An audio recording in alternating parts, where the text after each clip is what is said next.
साथियों नमस्कार, मैं रिजवान अंसारी हाजिर हूं आपके बीच महत्वपूर्ण चर्चा के साथ। साथियों, 21 तारीख के माननीय सर्वोच्च न्यायालय के अंतरिम आदेश को हमारे वकीलों के पैनल ने बार बार अध्ययन करने के बाद, उत्तर प्रदेश के तमाम जो विधिक जानकार साथी हैं उन्होंने बार बार अध्ययन करने के पश्चात और हमारी टीम ने एक बार नहीं सैकड़ों बार एक एक शब्द का जब अर्थ और स्पष्ट निकाला, तो यह निकलता है कि माननीय अंतरिम आदेश में साफ साफ लिखा हुआ है कि सरकार बची हुई सीटों पर ही वर्तमान भर्ती प्रक्रिया का सहारा लेकर पदों को भर सकती है। मतलब शेष सीटों पर, बची हुई सीटों पर। और उसमें स्पष्ट रूप से लिखा हुआ है कि 40 और 45 पर जो शिक्षा मित्र सुरक्षित होते हैं उनका डाटा भी उन्होंने देना है और उनकी संख्या भी बतानी है, उनका रोल नंबर भी बताना है। बहुत कुछ स्पष्ट रूप से यह कहता है कि आप 69,000 पदों पर भर्ती नहीं कर सकते। लेकिन कल जो जिला आवंटन की सूची जारी हुई तो उसको देखकर, क्योंकि 69,000 के सापेक्ष है, उसको देखकर ऐसा प्रतीत होता है कि शासन के संज्ञान में माननीय सर्वोच्च न्यायालय का अंतरिम आदेश लाया ही नहीं गया। कहीं ना कहीं एक भारी और बहुत बड़ी चूक हुई है, कहीं ना कहीं एक बहुत बड़ी त्रुटि हुई है।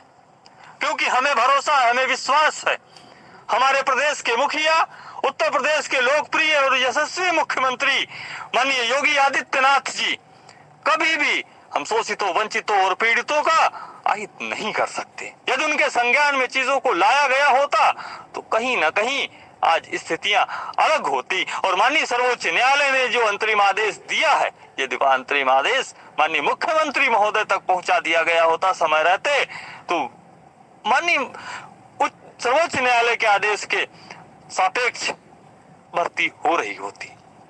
साथियों, संविधान ने हमें बहुत सारी शक्तियां प्रदान की हैं, संविधान ने हमें बहुत सारे अधिकार प्रदान किए हैं। एक जिम्मेदार नागरिक होने की हैसियत से, एक जिम्मेदार शहरी और जिम्मेदार ग्रामीण होने की हैसियत से हमें यह जिम्मेदारी उठानी होगी कि हम उत्तर प्रदेश के यशस्वी और लोकप्रिय मुख्यमंत्री माननीय योगी आदित्यनाथ जी के संज्ञान में चीजों को लाएं। और जो अंतरिम आदेश माननीय सर्वोच्च न्यायालय के द्वारा 21 तारीख को पारित किया गया है, उस अंतरिम आदेश को माननीय मुख्यमंत्री महोदय और शासन तक पहुंचाने का काम हम स्वयं करें।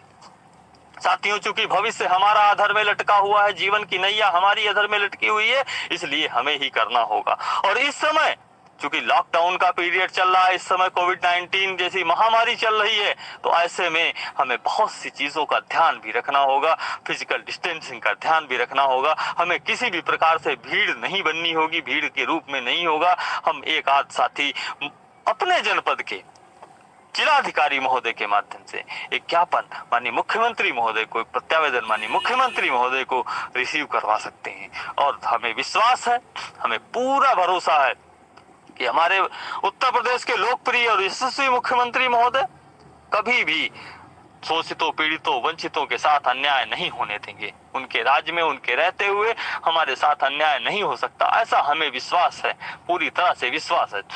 इसलिए हम तमाम साथियों से यह अपील और अनुरोध करते हैं कि आप अपने जनपद मुख्यालय पे, अपने जनपद के जिलाधिकारी महोदय को एक ज्ञापन, एक पत्र जो आपको दिया जा रहा है उसे प्रेषित करने का, जो कि संबोधित होगा उत्तर प्रदेश के माननीय लोकप्रिय मुख्यमंत्री महोदय के नाम से, उसको देने का काम करें। और साथ ही साथ जो अंतरिम आदेश माननीय सर्वोच्च न्यायालय का, उस अंतरिम आदेश को भी हम देने का काम करेंगे। और साथ ही साथ हम निवेदन करेंगे माननीय मुख्यमंत्री महोदय से कि माननीय सर्वोच्च न्यायालय के अंतरिम आदेश का कड़ाई से पालन किया जाए, और माननीय सर्वोच्च न्यायालय के आदेश का पूरी तरह से पालन कराया जाए। साथियों, हमें पूरा भरोसा है, हमें पूरा विश्वास है कि हमारे साथ अन्याय नहीं होगा।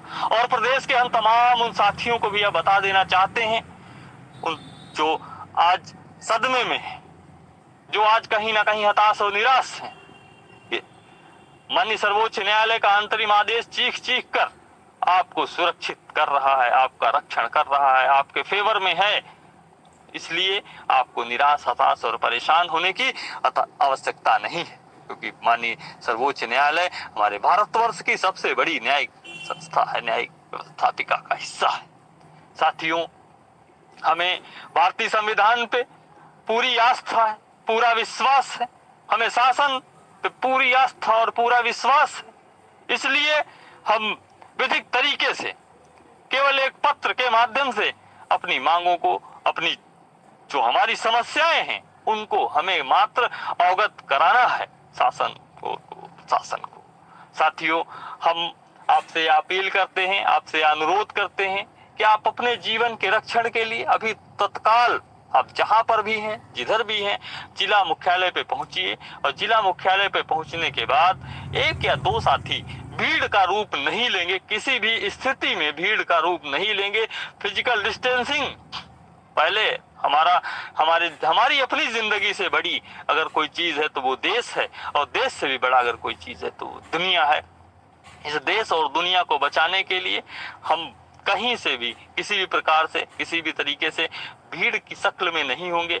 हम 2 या 3 साथी, 1, 2, 3 साथी, वो भी जो मानक है फिजिकल डिस्टेंसिंग के, कम से कम 2 मीटर की दूरी बनाते हुए हमारे जिला अधिकारी महोदय को यह पत्र रिसीव करवा देंगे। और पत्र को रिसीव करवाने के उपरांत हम आपको 2 बजे के लगभग और सूचना देंगे। इस पत्र की कई प्रतियां आप निकाल लीजिए, 2 प्रतियां, 3 प्रतियां कम से कम आप निकाल लीजिए। और 2 बजे के बाद हम आपको अग्रिम कार्रवाई जो करनी है वो हम आपको बताएंगे। आप कहीं ऐसी जगह पर ही रहें जो जहां से साइबर कैफे जैसी व्यवस्था हो, मेल करने जैसी व्यवस्था हो। कब क्या करना है आगे वह भी हम बताएंगे।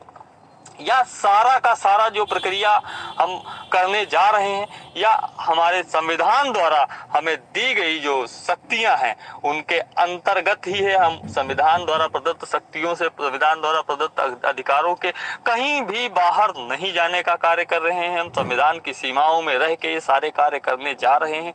हम भारतीय संविधान और उत्तर प्रदेश सरकार के ऊपर पूरी आस्था व्यक्त करते हुए इस कार्य को करने जा रहे हैं। और हमें भरोसा है कि हम जिस समय अपनी समस्याओं को माननीय मुख्यमंत्री महोदय के संज्ञान में लाएंगे तो तत्काल उस पे एक्शन भी होगा, और तत्काल जो हमारे साथ में अन्याय हुआ है, जो अन्याय हो रहा है, उस अन्याय के खिलाफ एक्शन भी होगा। और माननीय सर्वोच्च न्यायालय के द्वारा जो आदेश पारित किया गया है उस आदेश का अनुपालन भी होगा।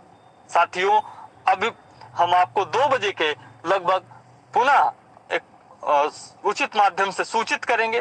तब तक के लिए आपसे अनुरोध है, या एक विशेष कार्यक्रम है, आप सभी इसमें सहयोग दें। आपसे हम अपेक्षा करते हैं, अनुरोध करते हैं, आप अपने जनपद के माननीय जिला अधिकारी महोदय के माध्यम से संबंधित जो पत्र आपको दिया जाएगा, संबंधित जो आपके कुर्सियां हैं भारत की, उनको संबोधित करते हुए या आप पत्र आपको प्रेषित करना है।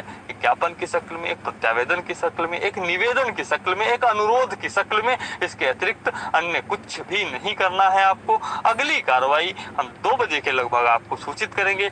आप पत्र प्रेषित करने के बाद अभी 3 घंटे का टाइम है, 3 घंटे में आप पत्र प्रेषित कर दीजिए। उसके बाद हम अगली जो कार्रवाई होगी उससे हम आपको समय रहते अवगत करा देंगे। आपसे हम ये निवेदन करते हैं, आप किसी ऐसे स्थान पे रहें जहाँ पे मेल करने की या साइबर कैफे जैसी व्यवस्था हो, जो कि अगर मेल करना हो या फैक्स करना हो तो वो सुविधाएं वहाँ पे उपलब्ध हो। हम 2 बजे के लगभग आपको अन्य जो कार्रवाई करनी है वह भी हम करेंगे। और हम ये पूरा का पूरा जो कर रहे हैं वो हमारे वकीलों से विचार विमर्श करने के बाद में या किया जा रहा है। और हमें विश्वास है कि हम अपने इस मुहिम में, इस अभियान में पूरी तरह से सफल होंगे।